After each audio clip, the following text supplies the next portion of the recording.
Chapter 17. Like cats, dragons have a cruel streak and they like to play with their food before they eat it. It's going to play with us, thought Hiccup with foreboding. Grab on something on the boat, he yelled out, winding a rope attached to the mast firmly round his wrist. Oh, brother, moaned Fishlegs as he did the same. How did this happen? We just went out for a simple little swimming race. Is there no safe activity in this uncivilized world? The dragon had dived under the water and there was no sign of it, just the roaring of the wind, the crashing of the thunder, the drenching rain. Where is it? Where's it gone? Someone shouted frantically. There was an explosion of white water to Hiccup's left as the Leviathan leapt out of the sea. It flew right over the boat and hovered there. Again, it was almost as if it was showing off how big it was. It was so enormous that hovering above the great ship's mast, the tips of its great wings just grazed the surface of the water as they beat downward on either side. Its eyes bore down at the Viking ship. Gently it reached out its gigantic talons and took hold of the mast of the American Dream 2 like an eagle grasping a stick. And then it lifted the entire ship completely clear of the water. It looked down into the boat to see the reaction of the inhabitants. Most of them were screaming.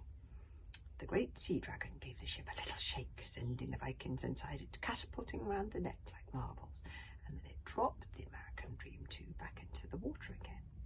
The monster hung above them still, blotting out the sky, and now it stretched wide, its great ancient mouth, far wider than would have seemed physically possible, so that it became a great black cavern opening up in front of their eyes.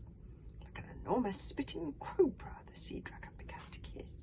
First a gentle sss, getting louder and louder sss, until it built up in such a sinister, angry intensity that it was as if the entire ship were crawling with nests of serpents about to strike. The sound sent goosebumps all over Hiccup's body, and every individual hair on his head stood up as if charged with static electricity. The creature's eyes bulged, its throat worked. It was looking straight at Hiccup, and instinctively Hiccup ducked behind the mast. Something flew through the air and sunk itself quivering into the wood. With round, terrified, no, petrified eyes, Hiccup peered round the mast to look at it. It was the sting of the Leviathan. Hiccup had heard of this in legends. Like a gigantic bee, the Leviathan carries stings not within its body, but in its throat inside the fire hole rather than its abdomen. It can propel these stings from its mouth at astonishing speed, like a rocket launcher. The sting of a bee is no more than a couple of millimetres long. The sting of a Leviathan is roughly the length of a spear. It had sunk quite 8 centimetres into the wood and remained there, shivering and on fire. It seemed to be made out of some kind of bone, as hard as metal, but it was difficult to tell because the flames flickered along its length. A great stark scarlet-black stain was spreading out on the mast as the poison from the tip leaked out, and Hiccup was just taking off his jacket to smother the flames before they set fire to the mast when the Leviathan entered the water on the other side of the boat. This time it snapped down its tail with such deliberate force that a wave tipped the boat violently to the left, so much so that the tip of the mast itself nearly reached the water. Barrels, the cooking tent, cauldrons, brooms, Norbert's precious mat table, his table and chairs, his rugs and his bird cages, hysterics, forks, pails and vegetables, all were washed away in a flood of thigh-deep water as the boat dipped so crazily that it almost seemed in peril of tipping over entirely. Both Fishlegs and Kamikaze had lost their grip on what they were holding on to and were washed off by the force of the wave. But the sticking thing had caught around the mast and Hiccup remained on the boat. For a second it seemed as if the boat would upend completely, and then it righted itself again and swung back equally wildly in the other direction, flinging Norbert back over the edge and spinning him to the centre of the deck. Again it seemed uncertain that the ship would find its centre of balance, but it rocked back eventually and bore drunkenly forward, directionless now. There was no one at the wheel. Most of the crew had washed off into the stormy seas. The deck was ankle-deep in water, stained a bloody red. I'm sorry for those of you who are squeamish, but it was. Those crew that remained were either concentrating on putting out the fire on one of the sails before it spread. The Leviathan had shut out another flaming sting before it dived back into the sea, and it had passed straight through the end sail, setting it alight. Or they were on their knees praying to the great god Thor. Some indeed thought that the Leviathan was the incarnation of Thor himself, come down in judgment upon them for their temerity in daring to cross the uncrossable waters, and its stings were Thor's lightning bolts raining down upon them.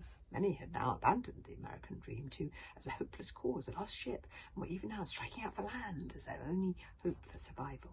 Kamikaze and Fishlegs, meanwhile, were in the sea. Fishlegs had got hold of one leg of Norbert's nap table, which was floating upside down in the water, and he looked down and found himself staring at the great dark form of the gigantic Leviathan, swimming just 10 metres below him. "It's all right," screamed Kamikaze. "It's going for the boat." And then they both turned white. Hiccup was still on the boat. Hiccup had unfortunately tied the ticking thing to his wrist a little too carefully with one of Stoic's foolproof never-go-wrong slip knots. He was having difficulty untying himself. Come on, he muttered, desperately trying to untangle himself. "Help me bite it apart, Toothless," he said, and the little dragon worked at the rope with his sharp little gums to no avail. Hurry up, screamed Hiccup. "Okay, that's it," said Toothless, bolting his wings and stopping biting. "Toothless not help the big mean master if he be cross with poor Toothless." There was a great crash from below of splintering wood, and the boat rocked crazily, and another crash, and the boat listed to the left and then sank a couple of metres into the water. "Ah, it's hold the boat, abandon ship!" yelled one of the crew, belly flopping over the side. "Toothless, help me!" shrieked Hiccup, scrabbling frantically at the rope, trying to untie it, and only succeeding in making a complete bird's nest of the thing. "I didn't mean to sound cross, I was just frightened." "There's no reason to be rude," complained Toothless in a cut half. "Me master still sounded cross." "I'm not cross," squealed Hiccup. Get biting! Toothless wagged away at Hiccup. "First me master say he very sorry." "I'm very sorry," screamed Hiccup. Very sorry. I couldn't be sorrier." "Say I'm a big wingless idiot, and Toothless the handsomest, cleverest, kindest dragon in the whole world," said Toothless, giggling naughtily. "So naughty, poor Hiccup," he desperately needed. "I am a big wingless idiot, and Toothless is the handsomest, kindest, cleverest, kindest dragon in the whole world," gabbled Hiccup. Norbert was lying in the centre of the deck in a crumpled heap. For a moment Hiccup hoped, as he frantically worked at the knot, that he was actually finally completely dead. But Norbert seemed to be unrecognisable.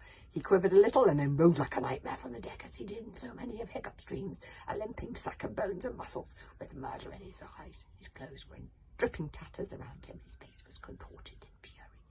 Hiccup could tell from the crazy light in Norbert's eye that he had lost the plot. He no longer cared about escaping the frightful peril of the creatures determined to destroy the boat, or about reaching the American shore, so templingly close and yet still so far away. All he wanted now was the head of Hiccup. "You!" spat Norbert as he staggered forward, panting hard. "You, Hiccup, are out of my nemesis, my curse. If you were not in this world, I would be a rich man, counting my American gold, an emperor perhaps of the New World. But you and your wretched little flying lizard have foiled my dreams once more. I mean, can't a man dream, for Thor's sake? All of my dreams you have turned to ashes time and time again." Tears of self-pity rolled down Norbert's furious face as he waded through the kneaded water. He staggered forward, his sword raised above his head. "And when we get home, I'm going to let Toothless... when we get home, I'm going to let Toothless have his very own pet, a dear little rat," finished Toothless. "And when we get home, I'm going to get Toothless have his very own pet, a dear little rat. Help me, Toothless, or I'm going to die," screeched Hiccup. At the very last minute, Toothless finally unwound the ticking string to the mast. Hiccup looked desperately round him as the lightning shook the sky. There was no escape now, nowhere to go but up. And we'll have the next chapter tomorrow.